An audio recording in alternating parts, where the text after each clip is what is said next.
Read these books at your own caution. Don't say I didn't warn you.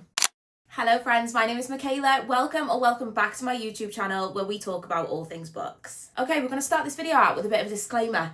These are, in my opinion, some of the darkest thriller books that I have personally read. So along with that comes warnings, trigger warnings, etc. So if any of that bothers you, please check those out before you pick up any of these books. But if you're anything like me, don't know what it says about me and love a dark thriller book, you are in the right place. Let's just get into it. Please hit the subscribe button and give this video a like if you do find it helpful. Let's get into it. The Last Party by A.R. Torre is a book that I read like this. I was literally like peeking through one finger as I was reading the book and thinking, oh my God, how the hell has A.R. Torre thought of this book? But also, I bloody loved it. So in The Last Party, we meet a woman called Perla. Perla is a character that I will never ever forget. Whether that's for the right or wrong reasons, I'm not sure. Perla is obsessed with a serial unaliver who was on death row. He is serving life in prison because he unalived his daughter and his daughter's friends at their 10th birthday party. So straight away, we're getting into some dark topics here. Do you know what I mean? Anything that involves children, I feel like that's just extremely dark anyway. But Perla is that obsessed with this serial unaliver. She has taken some inspo from him and is planning on recreating his crime with her own daughter and her own daughter's friends. I mean, literally, what the... But not just the fact that this topic is that dark, so much stuff happens in this book that is kind of linked to it, but like kind of not. But like lets you see Perla as a character and how unhinged she actually is. Like some of the stuff I was like, oh my God. We actually read this for a book club. We read it for my in-person book club and all of us loved it. I feel like A.R. Torre's just got this way of writing that just makes it so easy to read, even though like the subject matter in quite a lot of her books actually is quite dark. She does cover some quite dark topics. I'd love to sit round a table with her and ask her, like, how did you think of that? For all my Kindle Unlimited lovers out there as well, like me, I am a Kindle Unlimited stan. Bonus, this is also on Kindle Unlimited. So me and Ashley Winstead, we're not really friends. The Last Housewife by her is the only book that I've actually liked from her. All of her other books, I'm not a fan. But The Last Housewife was absolutely incredible. This was actually the first book I read from Ashley Winstead, and I think I kind of expect the same kind of like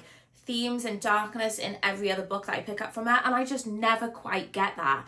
And maybe I just started out with her best book. I don't know. But I'm constantly chasing the feeling that I got when I originally read this book. So the book starts out and we meet our main character, Shay, and she is listening to her favourite true crime podcast. So this is a podcast trope style thriller. And she hears on her true crime podcast about her best friend just being found dead. I mean, that's not the best way to be finding out your best friend's dead, is it? I mean, I don't think there's any good way, to be perfectly honest, but not on your favourite true crime podcast. Come on. So the girl that passed away is called Laurel, and her and Shay were best friends in college. They literally were inseparable. They were the bestest of friends, and they got themselves involved in a bit of a cult while they were in college. They got seduced by this older man who essentially brought them in to a sex cult. So Shay starts to think, like, has that got anything to do with the way that Laurel was found dead? And she then decides to revisit her college town and starts digging into the past and deal also with the trauma of what happened to them while they were in college. This book shocked me on so many levels. It also had like some really good twists in it. And I do love me a cult thriller, and I would say that this is one of my favourites. I also think Ashley Winstead's writing in this book was absolutely incredible. And like I've not felt like that about any of other books. I also like a book that has like a message behind it, and I do feel like this has a message behind it on like how women are treated. So if you like a book with something to say as well, you may like this. Okay, let's talk about Chris Carter. Chris Carter has a thriller book series which is called the Detective Robert Hunter series. I want to say there's like 13 books in this series now. So I'm not here to recommend you one book in particular. I'm here to recommend you the whole series. But fear not, I'm not telling you to go out and read 13 books. Every single one of these books can be read as a standalone. And listen, normally when people say that to me, I'm like, no, I have to start at the beginning. But like I am 8 books deep into this series, I want to say at this point, and I am a firm believer to in the fact that you can read all of these books as standalones. I actually got to a point where I was reading like one a month, and I was starting to not enjoy them as much because they were quite repetitive.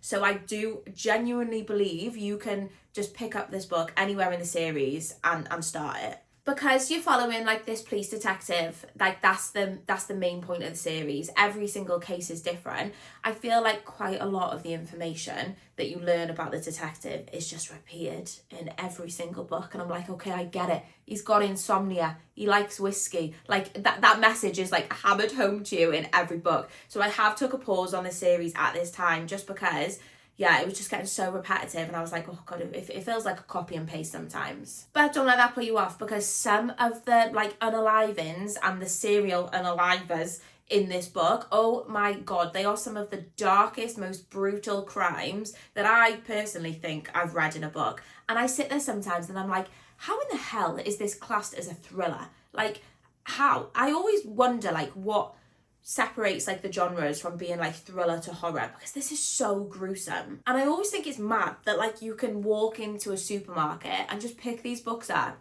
not knowing how dark they're actually gonna be. Do you know what I mean? So what I would recommend you do is go through and read the blurbs of the ones that like interest you the most, and just start there. Because and interestingly, these are the only books that Chris Carter has like published. He's never written like a standalone thriller, and I always think like that's quite strange, isn't it? Normally like authors will have like a series, but then they will also have like standalone books. So fun fact. I've also met Chris Carter, and he is so lovely. Like literally, like if you ever tag him on anything on Instagram, he's so grateful for like you reading his books, and I always think, oh, that's so nice, you know, like you write such dark books. The Butcher by Jennifer Hillier is the most recent book that I've given 5 stars. I only read it a couple of weeks ago, and wow. Jennifer Hillier in general, to be honest, does write quite dark thrillers, but I want to speak about The Butcher because that's the one I've most recently read. I will give an honourable mention though to Jar of Hearts. That one also extremely dark. Take a shot every time I say dark. Literally. That's the theme of this video.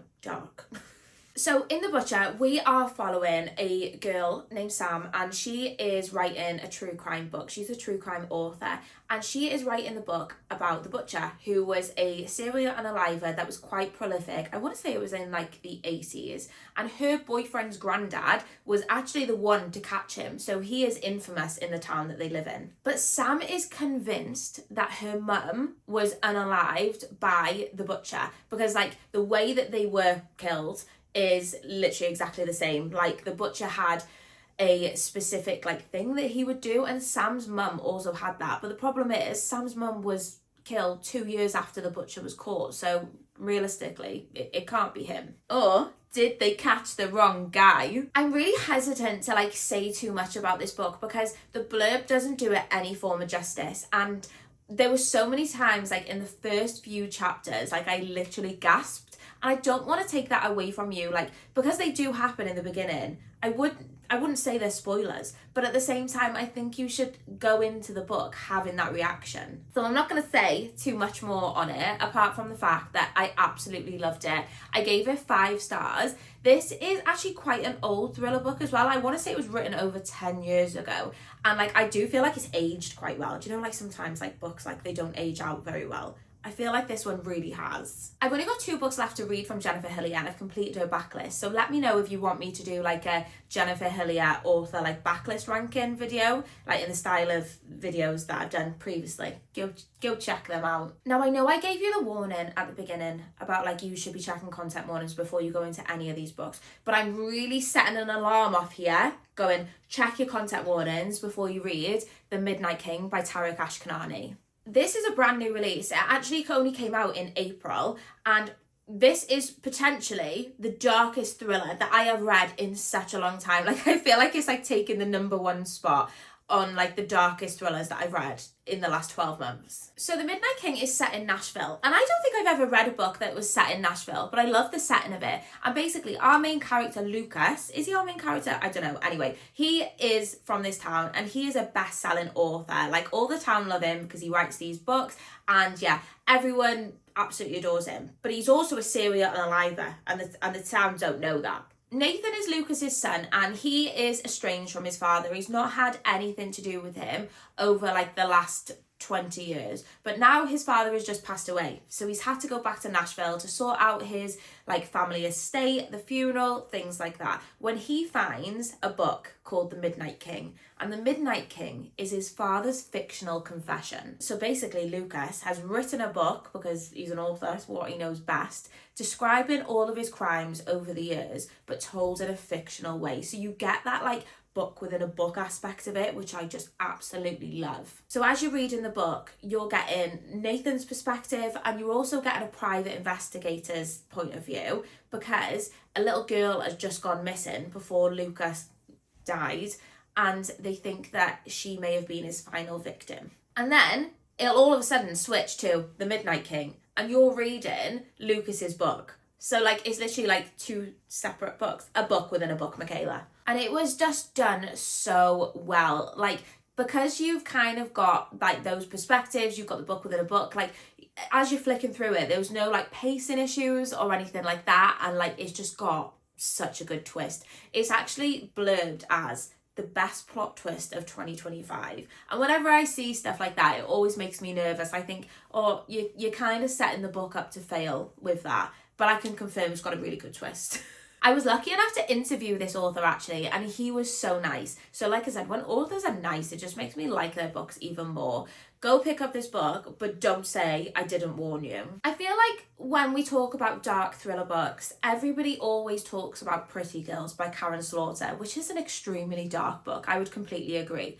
But nobody ever talks about Blindsighted. I think this was the first book that Karin Slaughter ever actually wrote. And I mean, she set herself up good and proper for like how her books were going to continue, because oh my god. So if you're not familiar with Karin Slaughter, she has a bunch of standalone books, and she's also got two series. She's got the Grant County series, and then she's got the Will Trent series. The Grant County series and the Will Trent series are kind of interlinked. So we start out with the Grant County series, and then I think that's got like 5 or 6 books in it, and then you go on to the Will Trent books, which I think that's got like 15. I'll put on the screen how many it's got. It's a lot of books. So this is the first book of the Grant County series. So this is technically where you should start. And I haven't carried on with the rest of the series because I think I traumatized myself with this one. There is a scene in this book that is engraved into my mind. I swear to God, I will never forget it, like as long as I shall live. I literally was reading it with my jaw on the floor. Probably actually more so than any of these other books I'm going to talk about. That scene in particular, if you know, you know. So Grant County is this like tiny small town, and the medical examiner is also the town's like local pediatrician. She like moonlights as both. Her name's Sarah Linton. When she is called one day to the local diner because a woman has been found in the toilets, like brutally unalive. Like I'm not even joking when I say brutally. She has had a cross like carved into her stomach. And because it's such a small town, Sarah's ex-husband, Jeffrey, is actually the police chief. So they start looking into it together. And then all of a sudden, a few days later, somebody else is found unalived and they have been crucified. And like I said, this book has just traumatized me that much that I haven't carried on with the series. I think I've got all of the Grant County books on my bookshelf, and I'm just so scared to carry on. And normally I love that kind of thing. So like, that's me telling you literally how traumatized and yeah, I am by this book. And like, I think this book was written in the 90s, and how bold of Karin Slaughter. I mean, props to you, girl, because I feel like back then it was only really like the men who were writing like such dark, gritty thrillers. Or like, I know Mo Hayder, she was another one who was also writing dark books, but like with like the name Mo Hayder, I only recently found out it was a woman. So I feel like Karin Slaughter was just like, yeah, I don't care, I'm a woman and I am going to write about this stuff. And she has actually spoken about that before in interviews. I mean, what a woman. I think also like I'm intimidated by the size of the series for this, but I know it's just like such a much loved series. But Karin Slaughter has got a standalone book coming out in July, I think, and I'm definitely going to be picking that book up. Brother by Ania Ahlborn is set in the Appalachian Mountains, and we meet our main character called Michael, who is from a family of cannibals. Yeah, cannibals. And he doesn't actually feel, to be fair to him, he doesn't actually feel like he belongs in the family. He doesn't agree with it. He doesn't feel like he's a part of them. But obviously, like, they live in the middle of nowhere. He hasn't really got any choice but to go. I mean, he kind of does have a choice, doesn't he? One day, Michael meets a girl from the nearest town, and he kind of falls for her, and he sees this as his opportunity to, like, get away from his cannibalistic family. So he starts to begin the process of, like, how that is going to work. But his family are the most horrid people in this entire world. Like, I mean, they're cannibals. Kind of does what it says on the tin, right? I just don't feel like you can be a nice person. Do you know what I mean? If you're a cannibal, sorry, not sorry. I would describe this as, like, Texas Chainsaw Massacre in a book. Like, that's what I, like, pictured as I was reading it, like the location, like how the family look, that kind of thing. And yeah, I read this round a pool in Ibiza. That was not the place to be reading that book. Normally, like, people read, like, happy rom-coms while they're on holiday. Not me, reading about a cannibalistic family. And just know, like, the ending of this book, oh my god, you're just gonna have to go read it to find out, because I'm not gonna tell you. Lucinda Berry is another author that writes just, like, mad books, really, like, such dark books. But Lucinda Berry is actually a child psychologist, so a lot of the things that she writes about aren't, like, based on true stories, because I feel like that would be unethical, but, like, they're inspired by things she saw when she was a child psychologist. And, like, there was a few books I was considering adding into this list when I was thinking about Lucinda Berry, but the one I've gone with is Appetite for Innocence. So this book is about a kidnapper. There was a kidnapper on the loose who was taking, like, pure girls and kidnapping them and holding them hostage in his basement, until one day he kidnaps the wrong girl and she's like, I don't think so, mate, I'm getting myself out of here. So she escapes and she takes one of the other girls with her. So we kind of also get dual point of view. So while they're living in the basement, and also now they're out and they're speaking to the FBI. And I feel like this book really captures, like, it was heartbreaking to read. It actually was. Like, one of the girls has got, like, Stockholm syndrome. So, like, seeing that play out and, like, in the interviews and things, it was just absolutely heartbreaking. And like I said, you find out what happened to them as they're in the basement, and then kind of, like, as they're dealing with it. And this is an extremely heavy book. I feel like I said before, anything that involves children, it takes it to another level, doesn't it? Again, this one has a scene in it, like, this is what makes it a dark book for me. Like, it literally, I couldn't believe what I was reading. I was literally horrified. Another one I was considering mentioning was Saving Noah. And all of Lucinda Berry's books are actually on Kindle Unlimited as well. And despite them being, like, really heavy topics, I do think they're, like, very easy to read. Like, I feel like her writing style, like, not easy to read as in the subject, but, like, subject matter, but, like, as in her writing style, I feel like I would liken her writing style to Frida McFadden. I think people get annoyed when she's compared to her, because her books are definitely, like, not popcorn thrillers, but they are easy to read in the same way as Frida McFadden's writing style is, you know? If you are a fan of Appetite for Innocence, if that's one that you've already read, I really think that you would probably like The Butterfly Garden by Dr. Hutchinson, as I feel like this kind of covers, like, the same themes.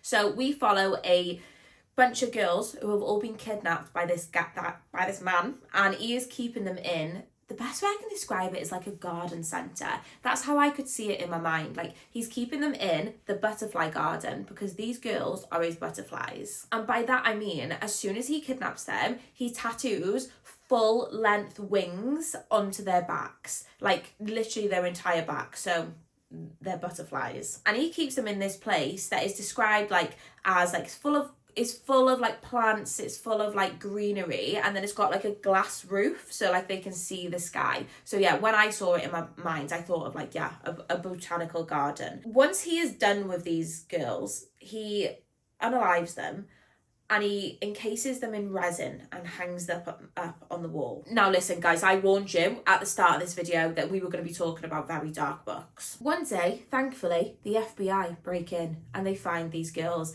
and the ones that are still alive, they pull out, and so again, we're getting those dual point of views. We're getting them now that they've been rescued, and we're also finding out like what actually happened to them in the time that they were in the butterfly garden. This is another one that's on Kindle Unlimited, and this is actually a series. I want to say there's like 3 or 4 books in the series. I have never carried on with the series because I feel like it was only made to be a series when this book got popular.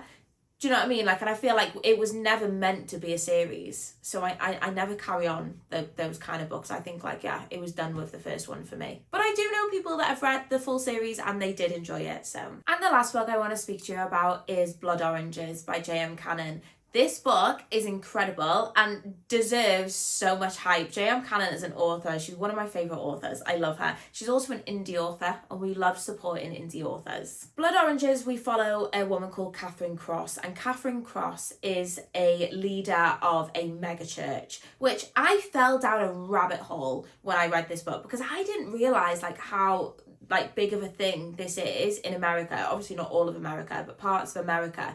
Like, the way that this church was being described, like, I had like escalators and shopping malls in, and I was thinking, oh my God, is this real?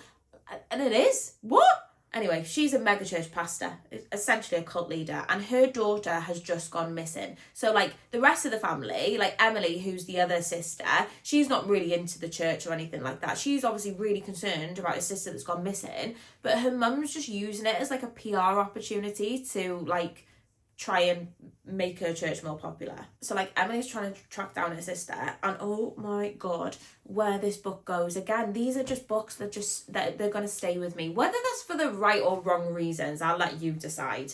But yeah, mental, unhinged. And again, this is another one that's on Kindle Unlimited. I actually feel like quite a lot of the books I've spoken about today are all on Kindle Unlimited. So I will put on screen which ones are on Kindle Unlimited or not, because I think you're probably, if you've got Kindle Unlimited, I don't know about you, I'm more likely to like pick a book up and just try it versus like if I have to go out and buy it. Are you? And they are the 10 darkest books that I personally think I've read. You've been warned. Get ready to be traumatized. I actually could do a part 2 of this. If you did enjoy this, please let me know, because there is more. Like when I was like thinking of the list, there was more on there. So yeah, let me know. If you've got any recommendations of books that you think I need to add to this list, please let me know. I would love to know. Thank you, as ever, for taking the time to watch this video. Don't forget to hit the subscribe button on your way out, and I'll see you next time, guys.